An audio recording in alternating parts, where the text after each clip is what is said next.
many are you taking? 118. I'm finishing it. You want to come up here? Harry, how does it feel to be home?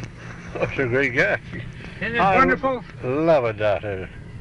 I look around all the buildings with tears come my eyes. Just look at the old ones, so Nancy Lee Bed and Pastries. Remember the old gentleman who had the bakery back there? Oh, sure, Hartman. Hartman, that's the Yeah, fellow's name. That's right. And Fern, the hardware store. Harry? And old Ed Hill's bank is all got a new face on it. He even got the sidewalk all polished up in front of his place. Harry, we were what? We were just up in the old theater where you played in 1926. Didn't that give you a big thrill? I went back there and saw my name still on there. I scratched my name all over the curtain all over the world. Harry? I went back, she was there, still there. You know something? This is one of the greatest thrills of my life because you started me in the world of magic. Way back in Jackson a long time ago. And I've watched you all these years and you've been my hero. Of course you know that. Well, that makes a fellow feel kind of good when he comes back to a town and people make nice remarks about him. That's right. And don't you know that I did an act the other night and strictly for you. My act for you. What'd you think of it? I thought it was wonderful. I never saw you do that band thing before, but it's out of this world. It's a great piece of business. I thought you'd like it. When you do a show, or when you talk about the world's greatest magician, don't you figure that in order to become a world's greatest anything in show business, first comes entertainment? You bet. Am I right or not? You're right. No matter how good a manipulator a man is, no matter how big his illusions, if he's not an entertainer, he's lost. Am I right? Well, in doing tricks, one must rehearse, and after you get through rehearsing, sit down and take a cup of coffee and come back and rehearse some more. Speaking of coffee. Well, we'll get that in a few moments. Okay. We're speaking of these tricks of people to become a great entertainer. And then after you get your trick down so it becomes second nature to you, sell yourself. Be your own little self. I think that's right, 100%. Now I want to say something about your show last night. When you walked out on the stage, you were the Blackstone that I have watched over the years. At first, the emotional feeling that you had when you saw a standing ovation was quite emotional. But inside of I would say 20 seconds, you had complete control and you felt that self-confidence. Did you feel that way? That's exactly how I felt. The self-confidence came back, didn't it? But I had those standing ovations. There was 3 of them all told. That's right. One last night, 2 the night before, different places. And even when I walked up the street, the people come out of the stores. Go ahead. They would come out of the store and applaud. Yeah? I take a little down the bow, went on down. So last night it certainly brought it out. We want some coffee. That's to the right up. We want a couple cups of coffee, Mary. We'll go in and get it. No, coffee. Then we'll talk. Harry, getting back to rehearsing tricks. When you rehearse a big illusion, do you rehearse the girls hour after hour? Well, it all depends on what the illusion is. Well, not like your buzzsaw, for instance. Oh, you must rehearse that. And it must be done to perfection.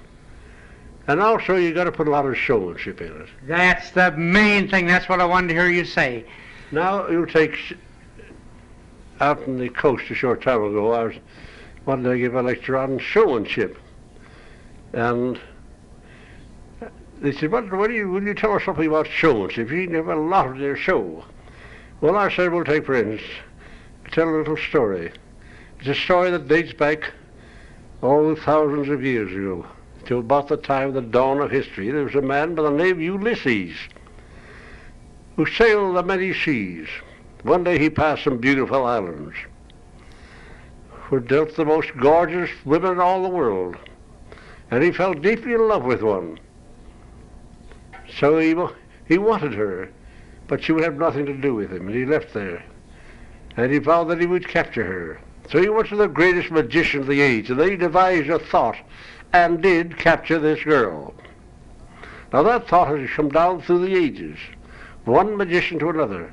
And I'm going to present it to you at this time in the making of a crystal casket. So that's where I put on the crystal casket. Oh, yes, that's a beautiful trick, Harry, in your hands. Now, I don't know of anybody else, and I've been in this business since 1910. 1910, I went away with the old Buffalo Bill Circus in the Zouaves from Jackson as their mascot, 1910. And in all my life in show business, I don't know of another man in magic that could present the crystal casket, the dancing handkerchief, the bulb, and the things that are identified with you. Because, just as you said, it all depends on one thing, showmanship, which so many of them lack.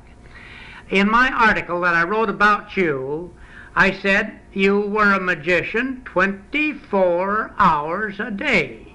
When you wake up in the morning, you think magic.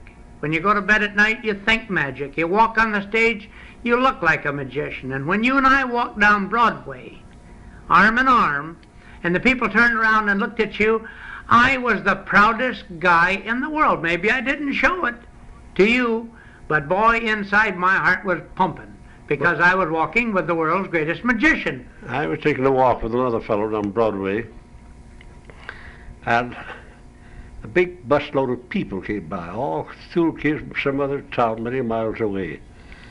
And they found out they'd seen me on the television. The bus stopped, and they all rushed across the street. They're all going to get killed with it. Nobody was hurt. There I stood for about an hour, that bus blocking traffic, signing autographs for those kids. Isn't that wonderful? Happy. Isn't that wonderful? You're a life member of the Lambs Club, aren't you? Yes. That's great. And also the... AGVA? And I remember that, yes, but I mean, I'm a life member of 185 organizations. Oh, is that so? Isn't that wonderful? And you should see the plaques and the odds and ends that I've got from these different associations. Well, Harry, it was great talking to you today. Of course, I've looked forward to it for a long time. And now here in my little home in Colon, which we both love so much. If I didn't love Colon, I wouldn't be here. And if you didn't love Colon, you wouldn't be here. So in this little town of Colon, I don't know, it just holds a lot of memories of your home over on the island where we used to go and where I was proud to be the godfather of your boy, Harry Jr. And that was a great day for me and a great day for you, wasn't it? You bet it was. And he's a great boy. Yeah, and I wonder if you know about my family, Harry. I have 4 children, 3 girls and a boy, and 14 grandchildren, and 1 more within the next month. How do you like that? 14 grandchildren. It's doing very nicely. Isn't that nice? When I had the show in Chicago, I told the manager, she said, I want the 2 seats, the second and the third rows, reserved for the night. She said, what's the matter? There's one missing in there. Oh, it's sold already. Well, I says, see if you can put them back to the 4th row. He said, yes, I think I can. I got the 2 rows and 29 nieces and nephews of my brothers came in. Oh, is that so? Isn't But that I great? had them all standing up. Great. To see the fun that I had. Harry, how was your trip coming in? Well, very fine. A lovely trip. I come on the Union Pacific. Yes. How did Mrs. Blackstone take it, all right? Yes, we had. And Louis St. Pierre, I don't know whether you know it or not, but Louis St. Pierre paid me in 1925 for 20 weeks, $600 a week. That's before taxes. And I didn't know whether you knew that or not. Yeah, he told me about it. Oh, did he? Yes. And that was in the Lincoln Square Theater in Decatur, where you saved so many lives at the time of the fire. Yes.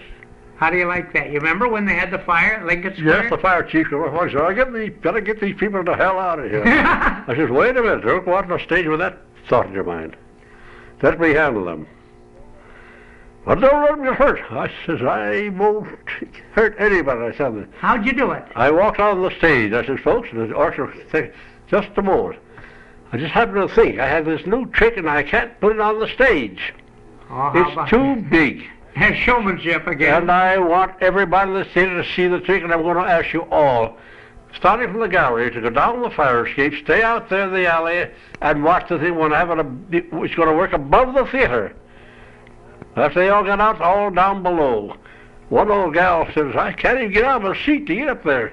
She was stuck, she was so fat she got stuck in the seat. Harry Jr. said, I never saw this trick. I said, well, I did run around. That's my son. Sure. So they all got out there, the firemen run them up the line. So they heard about this in Chicago, the people that owned the theater. Yeah. And I had all the scenery down, rushing across the alleyway, across the next street, into another building. And nothing got burnt. Was that something? And this man called up the city manager of the theater. He says, that's pretty nice what Blackstone is. He says, how much money you got in your treasury right now? He says, $491. Make a check out and give it to Blackstone with my company. Isn't that nice? Wasn't that nice? And the boy, I took the check and signed it over to Sally. Oh, yeah. Do you remember when Ted Banks died? Oh, yes, Sally Banks, of course. My stage manager died through the excitement, through the heart attack. Yeah. So Sally's here now watching your show. I saw her. Oh, you did? Saw her last night. Pete looks good, too, doesn't he? Doesn't he? Doesn't he look good? It's glad to be around working with him again. Isn't it nice? It's so nice to have you, Harry, and thanks so much for talking to me, because I don't believe in all your experience you've ever had a more sincere friend. I mean that. I recall the time in Texas when you were on the USO and your MC was drafted, and you said, Monk, can you jump on and MC the show? And I left the Air Corps where I was stationed, and I jumped on with you. Those were wonderful memories.